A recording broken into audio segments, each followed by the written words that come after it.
SMT Nation, we back. Nation, Verizon upgrade is ongoing. I want to show you guys what they're doing here. Before I start with commentary and the footage of what we're going to be showing today, please do like and share this video, subscribe if it's your first time here, and turn on the bell notifications icon to never miss an upload from the SMT. Alright, here it is, folks. This is the location of a future small cell CRan for Verizon. Alright, so how did I know? Obviously there's like no gear on it, right? Well, there actually is kind of sort of some gear. The original, hardware for where they anchor everything, all the supports, that box right there is going to be where they put the 3 radios. They do a low band radio, they do a mid band radio, and then they do a CBRS radio. That's traditionally what they do here with these small cells. You can see the power box right down there at the bottom. This is exactly the same design I've seen from all the new small cells here in Westlake, Ohio for Verizon. And you'll see it's right here on a street light in front of, what is this, Lee Burnison Middle School, Dover Elementary School, Dover Intermediate School. That's where we are. This is Dover Center Road in Westlake, Ohio. We're about, I'd say, maybe a third of a mile north of Center Ridge and about a quarter mile south of Hilliard, so we're right in between. Verizon has small cells over there on the other side of the street.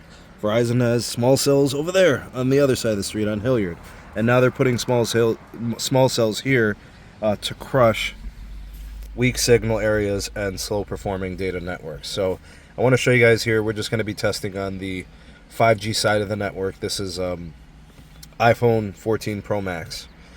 And you will see the network is absolutely crawling here because the signal quality is so low. It's a little noisy out here. The SINR is very low, and the RSRP is extra high for the I should say low. I don't know. I think I've looked at it at times on my Galaxy, and it's like minus 119, minus 125 on low band.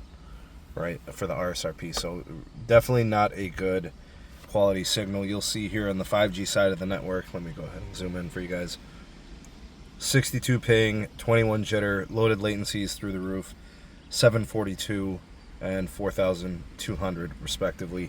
Very, very poor performing. This is going to be band 5 on the 5G side, N5. There's a 10 megahertz channel.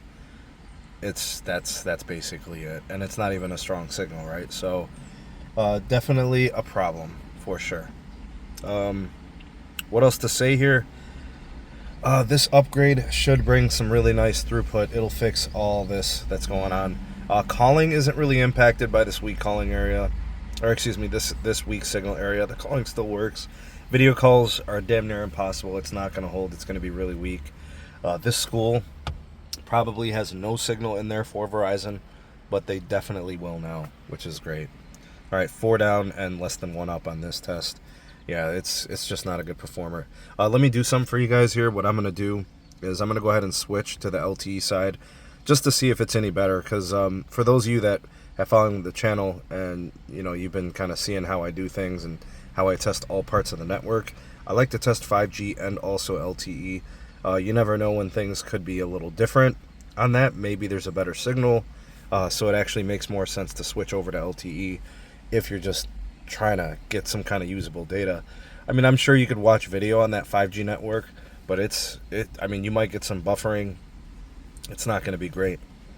And band 13 here, this is the 700 megahertz on LTE, and it's not good. It's worse than the band 5. And that's because more devices connect to band 13. Less of them connect to N5. All right, so uplink a little better, I suppose. So I guess if you wanted to do a video call, you might want to try the LTE side here. All right, so 2 down, 3 up on this speed test. The jitter, not too bad, but the loaded latency is really awful. And that's what happens when you're congested or on a low signal site. So anyways, this will be our placeholder video for this upgrade. We'll be back to test this once the upgrade is done. I've seen these small cells take anywhere between 2 weeks to 6 months to construct and turn on. So I don't know what's going to happen here. I couldn't tell you. All I know is that some get built quickly and launch and deploy quickly, and others have taken forever, and I don't know the rhyme or reason for it, but I'll keep you guys updated.